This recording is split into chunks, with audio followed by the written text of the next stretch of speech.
I mean, that's no, but sure, but the principle of what Gary's talking about. Well, I am for everyone keeping as much of their hard-earned money as possible.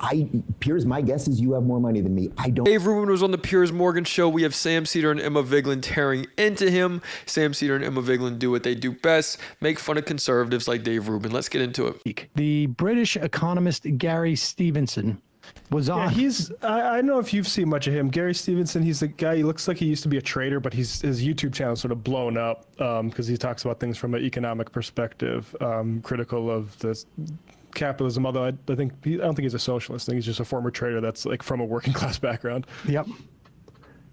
And he is on Piers Morgan. And of course, you know, somebody who understands the economy, you got to put somebody up there to debate him. But apparently that person canceled. So they found somebody else. And then that person must have canceled. And then they found some other right-winger. And that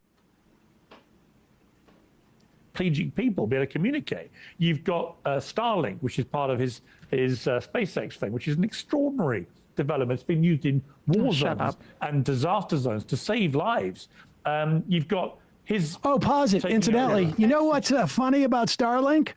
It turns out that after Elon got his hands on the FAA, fired a bunch of FAA people, in fact, to the point where they're now looking to hire retired ones. There's a reason probably why you retire from the FAA. It probably gets pretty exhausting and you've had enough. They've actually had to hire some back. And then just coincidentally, as soon as he takes over, he realizes, oh, the Verizon service that provides like all of the information, that seems to be creaky. I'm donating some Starlink devices that will ultimately require the FAA to ultimately pay me a ton of money. Here we go. Zones to save lives.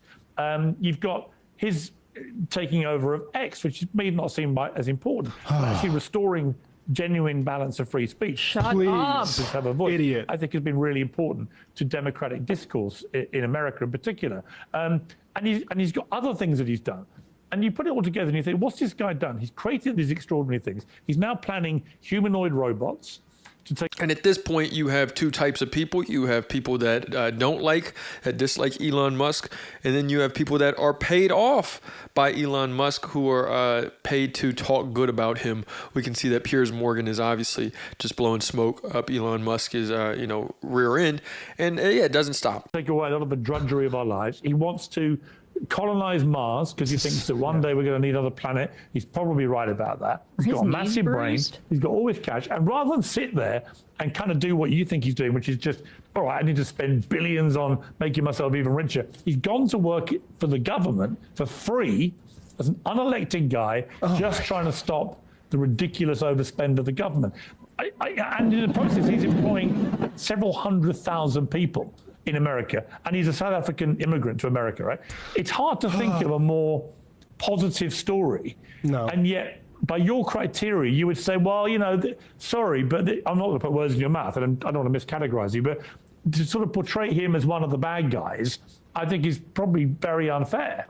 I ain't here to call. I never met Elon Musk. Yeah. I ain't never met the guy. He could be a nice guy. Have you met him? I met him once last year for a couple of hours. If he wants to copy my book, I'll sign one for him. We can send it over, right? Look, listen, I'm not here to attack Elon Musk. No, but you know my point. I'm here to protect. He can afford a copy. I'm here to protect my people's ability to feed and house their children, and they're losing that. Right. They're losing that. And listen, but why is that Elon Musk's fault? Because he's employing hundreds of thousands of people. This is because wealth inequality is rapidly increasing, and wealth is being sucked out. I hear you, but why? But what can he do about it?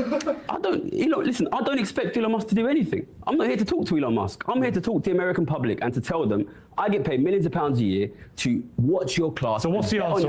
Give me your answer. If you're now, can only do tax. Let me make you the treasurer. With any of the things that Donald Trump's doing as per the economy, or anything that we've seen in the last month, I don't think that they're going to work. I don't think because I am somebody who has made millions of pounds betting that growing inequality will reduce living standards, and he's cutting tax on the rich. Listen, let me ask you a question, Mike. You've already accepted if we massively increase inequality, that can decrease living standards. If we massively decrease tax on the rich, people who make passive income of $200 million a year, do you think that will affect living standards of the middle class?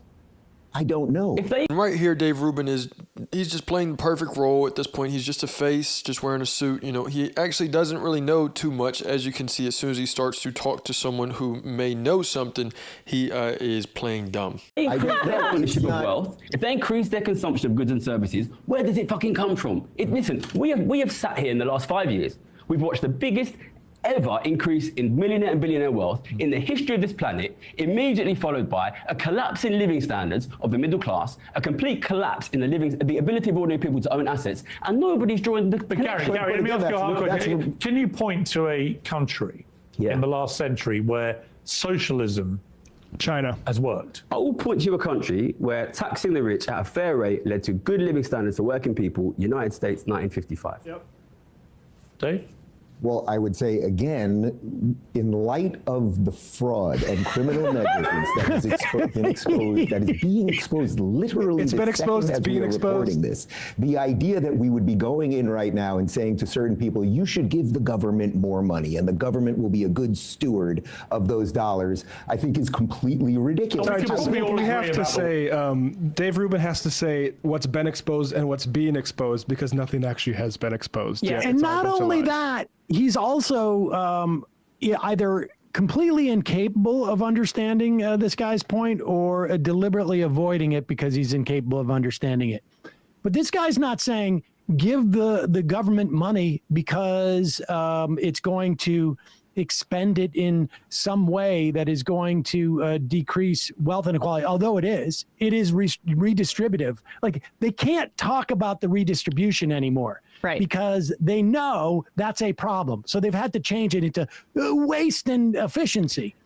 And But, even Rubin kind of gives it away there when he says the government, do I trust them to be a steward? It's like, no one's asking the government to be a steward. That's not the function of the government. It's about redistributing wealth in a way that makes society better. But at the very least, if they just took it and burned it from those people, it would decrease wealth inequality. Because people like a place like BlackRock and all these private equity companies wouldn't have all this money from over-moneyed rich people that they need to spend on buying up bridges and rental buildings. 100%. They're out there so desperate to make their money work that you've got hedge funders buying up hospitals, buying up. Whenever Dave Rubin says, why are we going to give the government a bunch of money just for them to misplace it, for it to go off into, the corporation's pockets to, he's not, if he's taking it in that way, if that's how he's actually seeing it, then that's understandable, because the government has done nothing but,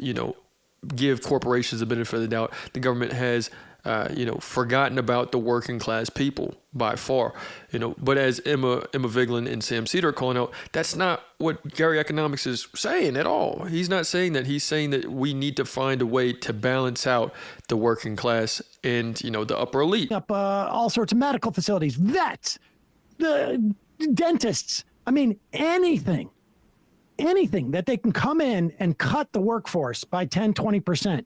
And make their profits there and get we can get you a 12%, 14% return, maybe more. And there are people out there with just so much money. They're hoarding so much money. They're like, we gotta find a place to make this money work for me. Go ahead, continue. Steward of those dollars, I think is completely ridiculous. Well, we can probably all agree about the waste, right? I mean, that's No, but sure, but the so- principle of what Gary's talking about. I am for everyone keeping as much of their hard-earned money as possible. Piers, my guess is you have more money than me. I don't deserve your money, and I can't have it. I sincerely hope I do, and no, you don't. Pause it. Exactly. Is it hard-earned money when people go and speculate in crypto, in stock valuations, in just like, is it hard earned when you're basically just coming in and saying, yes, cut the workforce by 10%, my stock will increase, and I'll just take that. I mean, Is that hard earned? All the hard work the billionaires did. Or is it to just make like awarded? Yeah, like Gary gets into billionaires are making so much more money. That's why I start talking about Elon Musk. Do you think it was because of he started working harder. He just wasn't working quite as hard before the pandemic, and then he started working. Oh, he's even working 23 hours on ketamine a day instead of 22, and now that's why he's making. No, it's because Well, he must have been economy working is twice rigged as toward hard them. if he doubled his net worth. He must have I been mean, working twice as hard. Might have been. He could have been working. What is it? 24 times 7. He could have been working 48 times 7. He could have, and Gary even said it in his response was that people like that are making $200 million a year on passive income, just like having that kind of wealth accrue. Money, and I can't have I it. sincerely hope I do, and no, you don't. So there we have it, you guys. We have Dave Rubin, who is giving his points. He's saying we don't want the government to get more money just to waste it. More government waste is, we're going to pay more in taxes, but it's going to go to just more government waste. And then we have Emma Vigeland and Sam Seder actually clarifying it up that no, you have a lot of these billionaires that just see this, don't see people as people anymore. They see people as, commodities, as ways to get more money out of them, and they don't really see them as equals. And that's the biggest issue. But let me know what you guys think in the comments. It's another day in the progressive way.